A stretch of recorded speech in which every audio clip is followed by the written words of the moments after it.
అంటే ఆ రోజు మా మీద లాఠీ చార్జ్ చేసిండ్రు, నా మీద కేసులు పెట్టిండ్రు, రైతుల మీద కేసులు పెట్టిండ్రు. ఇప్పటిదాకా కేసులను ఎదుర్కొంటున్నాం. అధ్యక్ష, పంటల బీమా పెడితే రైతులకు ఎందుకు గొప్ప భరోసా వస్తుందంటే ప్రభుత్వం మీద భారం కూడా తక్కువైతుంది, రైతులకు భరోసా కూడా వస్తుంది. గొప్పగా చెప్పిండ్రు. నేను చాలా సంతోషపడ్డా. గౌరవ ముఖ్యమంత్రి గారు ఒక మాట అన్నారు, ఆంధ్రప్రదేశ్ రాష్ట్రంలో రైతుల బీమాకు సంబంధించినటువంటి ఆ ప్రీమియంని రాష్ట్ర ప్రభుత్వమే కడుతున్నది, ఈ తెలంగాణ రాష్ట్రంలో కూడా కడతాము అని అంటే నేను చాలా సంతోషపడ్డా.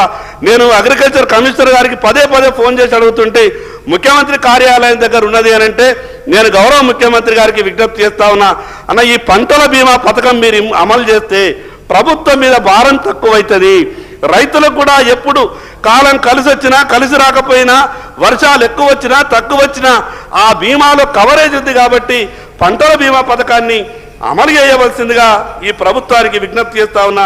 మరి అదేవిధంగా అధ్యక్ష, విత్తనాల చట్టం రైతుకు చాలా మోసం జరుగుతుంది అధ్యక్ష. ఎప్పుడో తారదోద తరుణం నాటి ఆ విత్తనాల చట్టం ఉన్నది, ఆ చట్టాన్ని మార్చాలి అధ్యక్ష. విత్తనాలలో రైతులు మోసపోతే ఆ రైతు సంవత్సరం అంతా కూడా కోలుకోలేడు అధ్యక్ష. ఎందుకంటే దానికి ఒక టైం ఉంటుంది. ఆ టైంలో మొలకెత్తకుంటే తిరిగి మళ్ళీ విత్తనాలు తీసి మొలకెత్తినా కూడా తుచ్చి మళ్ళీ ఒక నెల 15 రోజులు గ్యాప్ అయిపోతుంది. సరి అయిన రీతిలో పంట దిగుబడి రాదు. విత్తన సమయంలోనే రైతు మోసపోతున్నాడు. ఏమైనంటే చట్టాలు ఉన్నాయి, కోర్టులు ఉన్నాయి కాబట్టి ఈ చిన్న కేసులు పెట్టంటే వాళ్లకు కోర్టుకు పోకముందే పోలీస్ స్టేషన్లలో బెయిల్ వస్తున్నాయి. నేను అందుకే మీ ద్వారా ప్రభుత్వానికి విజ్ఞప్తి చేస్తా ఉన్నా, ఎవరైతే డూప్లికేట్ విత్తనాలు ఇచ్చి రైతులను మోసం చేస్తారో వాడు కనీసం ఒక 90 రోజులు కూడా బయటకు రావద్దు.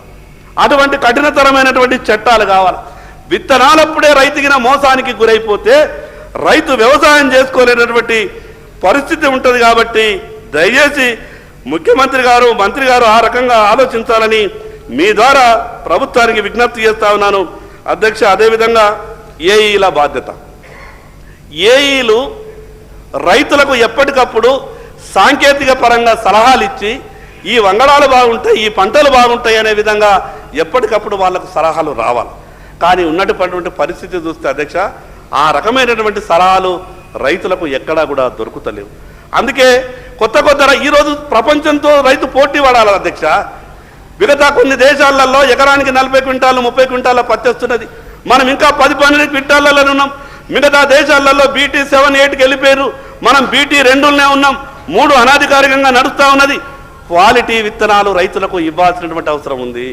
క్వాలిటీ విత్తనాలు కనుక మనం రైతులకు ఇవ్వలేకపోతే మీరు ఎన్ని సబ్సిడీలు ఇచ్చినా, ఎన్ని రుణమాఫీలు జరిగినా, ఎంత రైతు భరోసా వచ్చినా రైతు బాగుపడు అధ్యక్ష. ఒక వింత పరిస్థితి నడుస్తూ ఉన్నది. అదేంటంటే ఎన్నికల కన్నా ముందు మాత్రమే రాజకీయ పార్టీలు రైతుల విషయంలో మేనిఫెస్టోలు ఎంత గొప్పగా తయారు చేస్తున్నారనంటే ఆ ఏ రాజకీయ పార్టీ అయినా కానీ, అది TRS party, Congress party, BJP, ఇంకో పార్టీ కాదు, ఎన్నికల కన్నా ముందు రాజకీయ పార్టీల ఆతృత రైతుల విషయంలో ఏ రకంగానైతే ఉంటున్నదో అధికారం వచ్చిన తర్వాత మాత్రం అధ్యక్ష ఆ ఇచ్చినటువంటి హామీల మీద ఆ గొప్పగా ఆలోచన ఉంటే రైతులు ఎప్పుడు కూడా వాళ్ళని మర్చిపోరు అధ్యక్ష.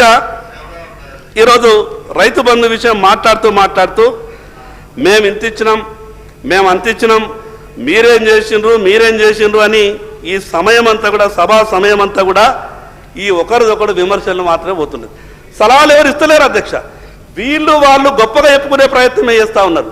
మేము ఇంత చేసినాం కదా, మీ నాయకుడు గిట్లా చేసిండు కదా, మీ నాయకుడు గిద్దిన్నాడు కదా, ఈ రకమైనటువంటి మాటలు తప్పితే ఏం చేస్తే రైతుకు బాగుంటుందని ఏ రాజకీయ పార్టీ కూడా సలహాలు ఇచ్చేటటువంటి ప్రయత్నం చేస్తలేదు. నేను వ్యవసాయ శాఖ మంత్రి గారికి మీ తరఫున ఒక విజ్ఞప్తి చేస్తున్నా అధ్యక్ష. రైతుకు ఈరోజు పనిముట్లు చాలా అవసరం. గతంలో 10 ఏళ్ళు ఈ రాష్ట్రాన్ని పరిపాలించినటువంటి ఒక పార్టీ ప్రభుత్వం ట్రాక్టర్లు ఇచ్చింది అధ్యక్ష. ఎవరికి ఇచ్చిందో తెలుసా అధ్యక్ష? టీఆర్ఎస్ పార్టీ కార్యకర్తలకు మాత్రమే ఇచ్చింది అధ్యక్ష. రైతు ఒక పార్టీ కార్యకర్తనో, రైతుకు ఒక కులమో లేదు అధ్యక్ష. నిజంగా వ్యవసాయం చేసుకునే రైతులకు ఇస్తే బాగుంటుంది అధ్యక్ష. నీ పార్టీ కార్యకర్తలకే వ్యవసాయ పనిముట్లు ఇస్తుంటే అది ఏ రకమైనటువంటి మంచి జరుగుతుంది అధ్యక్ష. నేను అందుకే వ్యవసాయ శాఖ మంత్రి గారికి మీ ద్వారా విజ్ఞప్తి చేస్తా ఉన్నాను.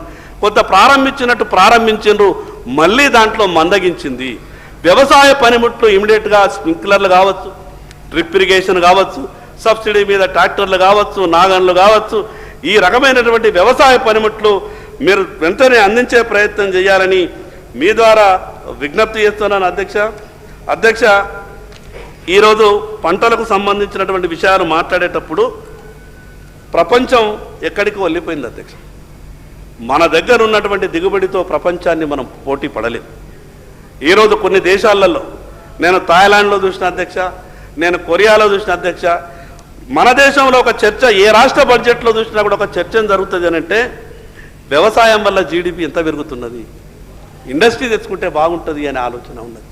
మరి అన్నం ఎక్కడికి వెళ్ళి తెచ్చుకుంటాం అధ్యక్ష? మనం ఇండస్ట్రీలు తెచ్చుకుంటాం, వాళ్ళకు మనం సాయం చేస్తాం. వేల కోట్ల రూపాయలు పెట్టుబడులు పెట్టేటోళ్ళు ఈ దేశం లేకుంటే మిగతా దేశాలలో వస్తుండొచ్చు, కానీ అన్నమైతే తెచ్చుకోలేం కదా అధ్యక్ష. మనం అన్నమైతే తినాలి కదా అధ్యక్ష. అందుకే వ్యవసాయానికి అనుబంధమైనటువంటి పరిశ్రమల మీద దృష్టి పెట్టేటటువంటి ప్రయత్నం చెయ్యండి. ఈరోజు ప్రపంచంలో కొన్ని దేశాలు ఉన్నాయి, అది చిన్న దేశమే, వ్యవసాయంతోనే వాళ్ళ జీడిపి ఏ రకంగా ఉన్నదో ఒకసారి ఆలోచించండి. అందుకే పాడి పరిశ్రమ, ఈరోజు నేషనల్ లైవ్ స్టాక్ మిషన్ అనే NLM కేంద్ర ప్రభుత్వ పథకం ఉన్నది అధ్యక్ష. వేల కోట్ల రూపాయలు ఈరోజు కేంద్రం ఇవ్వడానికి సిద్ధంగా ఉన్నది. 50% సబ్సిడీ, ₹2 కాదు అధ్యక్ష. నువ్వు 5 కోట్ల రూపాయల యూనిట్ పెట్టుకుంటే, 4 కోట్ల రూపాయల యూనిట్ పెట్టుకుంటే ఏ రైతైనా సరే 2 కోట్లు సబ్సిడీ ఇస్తుంది. ₹1 కోటి యూనిట్ పెట్టుకుంటే అది మీరు పోల్ట్రీ పెట్టుకోండి, డైరీ పెట్టుకోండి. ఈరోజు 2 కోట్లు పెట్టుకుంటే ₹1 సబ్సిడీ. ఈరోజు 50 కోట్లు పెట్టిన ₹50 లక్షల సబ్సిడీ, 50% సబ్సిడీ ఈరోజు కేంద్ర ప్రభుత్వం ఇస్తున్నది.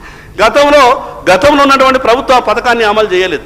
కానీ దురదృష్టం ఏంటంటే అధ్యక్ష, కేంద్ర పథకం అనే అంటే గతంలో ఎక్కడ భారతీయ జనతా పార్టీకి పేరు వస్తుందో, ఎక్కడ నరేంద్ర మోడీ చెప్పడం జరుగుతుందని ఏ పథకాన్ని రానిచ్చేటటువంటి ప్రయత్నం ఆపుతుండే, ఏ పథకాన్ని రానియలేదు. నేను అందుకే మీ ద్వారా ఈ ప్రభుత్వానికి విజ్ఞప్తి చేస్తాను. మొదటి సభలో గౌరవ ముఖ్యమంత్రి గారు బాగా గొప్పగా ఒక మాట మాట్లాడింది, మాకు భేషజాలు లేవు, కేంద్రంలో ఉన్నటువంటి భారతీయ జనతా పార్టీ ప్రభుత్వమైనా ఈ రాష్ట్ర ముఖ్యమంత్రిగా కేంద్రం ఇచ్చేటటువంటి ప్రతి రూపాయిని తీసుకొచ్చి ఈ రాష్ట్రానికి ఉపయోగపడే విధంగా నేను ప్రయత్నం చేస్తానన్నారు. చాలా సంతోషం అధ్యక్ష. కేంద్రం ఎందుకంటే నరేంద్ర మోడీ గారి ఆలోచన కూడా చాలా గొప్ప ఆలోచనలు అధ్యక్ష. ఎక్కడ కూడా వారు ఇక్కడ ఉన్నటువంటి మంత్రులు చాలామంది మధ్యన సంవత్సర కాలంలో ఢిల్లీకి వెళ్ళి వచ్చిండ్రు. ఎక్కడ ఏ కేంద్ర మంత్రి దగ్గరికి వెళ్ళినా వారి నోటి నుంచి మొదలుగా ఏ మాట వస్తున్నదో తెలుసా?